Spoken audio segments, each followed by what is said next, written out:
नाजरीन मोहतरम, जिन्नात अल्लाह की मखलूक हैं, ये हमारा यकीन है। वो आग से पैदा किए गए, इनमें शयातीन व नेक सिर्फ दोनों मौजूद हैं। ये बात हर कोई जानता है, लेकिन आज हम आपको जिन्नात की साइंटिफिक तशरीह के बारे में बताएंगे कि क्या वो वाकई हमारे दरमियान मौजूद हैं। और ज्यादा अहम सवाल ये है कि हम उन्हें देख क्यों नहीं सकते। लफ्ज जिनका माखज है नजर न आने वाली चीज, और इससे जिन्नात या जिनेन जैसे अल्फाज भी वजूद में आए हैं। दोस्तों, जिन्नात आखिर हमें नजर क्यों नहीं आते? इसकी दो वजूहात बयान की जा सकती हैं। पहली वजह यह है कि इंसान का विजन बहुत ही महदूद है। अल्लाह ताला ने इस कायनात में जो इलेक्ट्रोमैग्नेटिक स्पेक्ट्रम बनाया है, इसके तहत रोशनी की 19 इकसाम हैं, जिसमें से हम सिर्फ एक किस्म की रोशनी देख सकते हैं जो 7 रंगों पर मुश्तमिल है। मैं आपको चंद मशहूर इकसाम की रोशनियों के बारे में मुख्तसरन बताता हूँ। अगर आप गैमा विजन में देखने के काबिल हो जाएं, तो आपको दुनिया में मौजूद रेडिएशन नजर आना शुरू हो जाएंगे। और अगर आप मशहूर रोशनी एक्स रे विजन में देखने के काबिल हो जाएं, तो आपके लिए मोटी से मोटी दीवार के अंदर देखने की अहलियत पैदा हो जाएगी। अगर आप इंफ्रारेड विजन में देखना शुरू कर दें, तो आपको मुख्तलिफ इज्जाम से निकलने वाली हरारत नजर आने लगेगी। रोशनी की एक और किस्म अल्ट्रा वायलेट विजन है, जो आपको एनर्जी देखने के काबिल बना देगी। इसके अलावा माइक्रोवेव विजन और रेडियो वेव विजन जैसी कुल मिलाकर 19 किस्म की रोशनियां देखने की सलाहियत आपको सुपर पावर बना देगी। कायनात में पाए जाने वाली तमाम चीजों को अगर 1 मीटर के अंदर समो दिया जाए, तो इंसानी आंख सिर्फ 300 नैनोमीटर के अंदर मौजूद चीजों को ही देख पाएगी।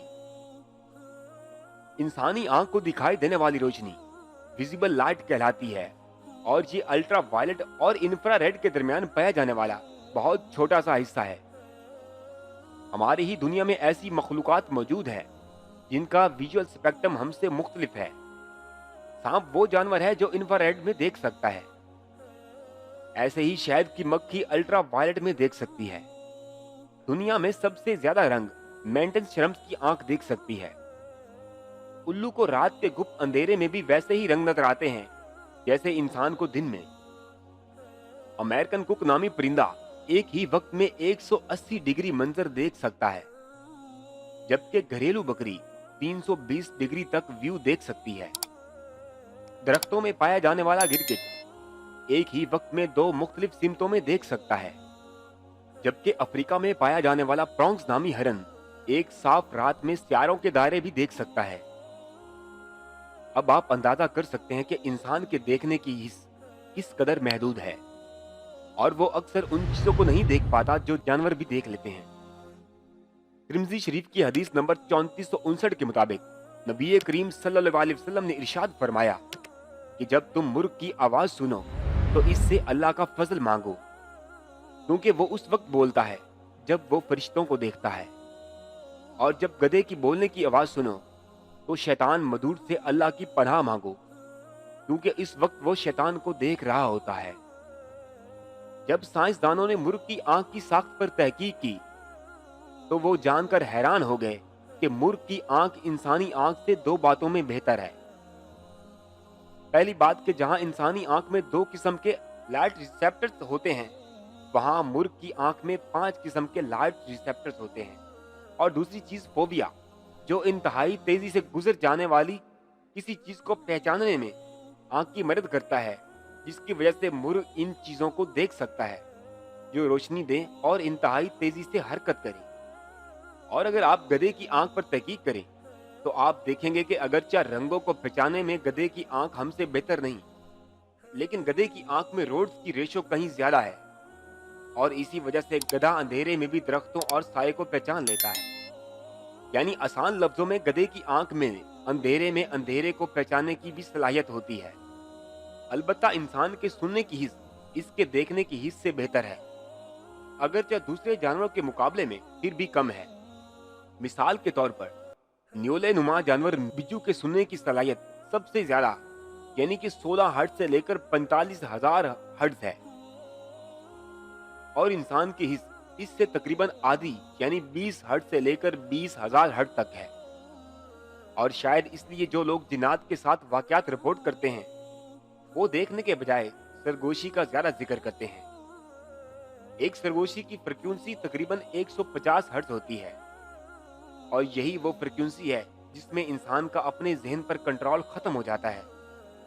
इसकी वाज़ेह मिसाल ASMR थेरेपी है, जिसमें 100 हर्ट्ज की सरगोशी से आपके जहन को रिलैक्स किया जाता है। इस थ्रेड के शुरू में मैंने जिन्नात को ना देख पाने वाले दो मुमकिनात वजूद का जिक्र किया था, जिसमें से एक तो मैंने बयान कर दिया, लेकिन दूसरी बयान करने से पहले एक छोटी सी थ्योरी समझाना चाहता हूँ। सन 1803 में डाल्टन नामी साइंसदान ने एक थ्योरी पेश की थी कि किसी मादे को सबसे छोटी और नजर न आने वाली कोई इकाई होगी, और डाल्टन ने उस इकाई को एटम का नाम दिया। इस बात के बाद 100 साल गुजरे जब थॉमसन नामी साइंसदान ने एटम के गिर्द मजीद दरात की निशानदेही की, जिन्हें इलेक्ट्रॉन्स का नाम दिया। फिर 7 साल बाद रदरफोर्ड ने एटम की न्यूक्लियस का अंदाजा लगाया। सिर्फ 2 साल बाद बोहर नामी साइंसदान ने बताया कि इलेक्ट्रॉन एटम के गिर्द घूमते हैं, और 10 साल बाद 1926 में शोडक्स नामी साइंसदान ने एटम के अंदर छुपी मुख्तलिफ इकसाम की एनर्जी के बादलों को दरियाफ्त किया। जो चीज 200 साल बाद एक थ्योरी थी, आज वो एक हकीकत है, और आज हम सब एटम की साख से वाकिफ हैं। हालांकि इसे देख पाना आंख के लिए आज भी मुमकिन नहीं। एक ऐसी थ्योरी 1960 में पेश की गई जिसे स्ट्रिंग थ्योरी कहते हैं। इसकी डिटेल्स बताने से पहले मैं एक बात की वजाहत करना जरूरी समझता हूं। इंसान की हरकत आगे और पीछे, दाएं और बाएं और ऊपर और नीचे होना मुमकिन है। इसे 3 डायमेंशन या 3D कहते हैं। हमारी दुनिया या हमारा आलम इन्हीं 3 डायमेंशंस के अंदर कैद है। हम इससे बाहर नहीं निकल सकते। लेकिन स्ट्रिंग थ्योरी के मुताबिक मजीद 10 डायमेंशंस मौजूद हैं। इन 11 के 11 डायमेंशंस में मुमकिन हो सकने वाली बातें बताऊंगा। अगर आप पहली डायमेंशन में हैं तो आप आगे और पीछे हरकत कर सकते हैं। अगर आप दूसरी डायमेंशन में दाखिल हो जाएं तो आप आगे पीछे और दाएं बाएं हरकत कर सकते हैं। तीसरी डायमेंशन में आप आगे पीछे, दाएं बाएं और ऊपर नीचे भी हरकत कर सकेंगे, और यही हमारी दुनिया जिसे हम अपना आलम कहते हैं। इसी तरह अगर आप किसी तरह चौथी डायमेंशन में दाखिल हो जाएं तो आप वक्त में भी हरकत कर सकेंगे। 5वीं डायमेंशन में दाखिल होने पर आप इस आलम से निकलकर दूसरे आलम में दाखिल होने के काबिल हो जाएंगे, जैसा कि आलम अरवाह। 6ठी डायमेंशन में आप 2 या 2 से ज्यादा आलमों में हरकत करने के काबिल हो जाएंगे। मेरे जहन में आलम असबाब के साथ आलम अरवाह और आलम बरज़ख का नाम आता है। 7वीं डायमेंशन आपको इस काबिल बना देगी कि आप आलम में भी जा सकेंगे जो कायनात के तख्लीक से पहले यानी बिग बांग से पहले का था। 8वीं डायमेंशन आपको तख्लीक से पहले भी मुख्तलिफ आलमों में ले जाने के काबिल होगी। 9वीं डायमेंशन ऐसे आलमों का सेट होगा जिसमें हर आलम में फिजिक्स के कानून एक दूसरे से मुकम्मल मुख्तलिफ होंगे। मुमकिन है वहां एक दिन 50,000 सालों के बराबर हो। और आखिरी और 10वीं डायमेंशन, इसमें आप जो भी तसव्वुर कर सकते हैं, जो भी सोच सकते हैं, जो भी आपके ख्याल से गुजरता है, इस डायमेंशन में वो सब कुछ मुमकिन होगा। मेरी जाती राय के मुताबिक जन्नत शायद इस डायमेंशन से भी एक दर्जा आगे एक जगह है, क्योंकि हदीस कुदसी में आता है, जन्नत में मेरे बंदे को वो सब कुछ मयस्सर होगा जिसके बारे में ना कभी उसकी आंख ने देखा, ना कभी उसके कान ने सुना, और ना कभी उसके दिल में ख्याल आया होगा। और दूसरी जगह ये भी आता है कि मेरा बंदा वहां जिस चीज को भी ख्वाहिश करेगा वो उसके सामने मौजूद होगी। बल यकीन जिन्नात हमसे ऊपर की डायमेंशन में मौजूद हैं, और ये वो दूसरी डायमेंशन वजह है जिसकी बिना पर हम इन्हें देख नहीं सकते।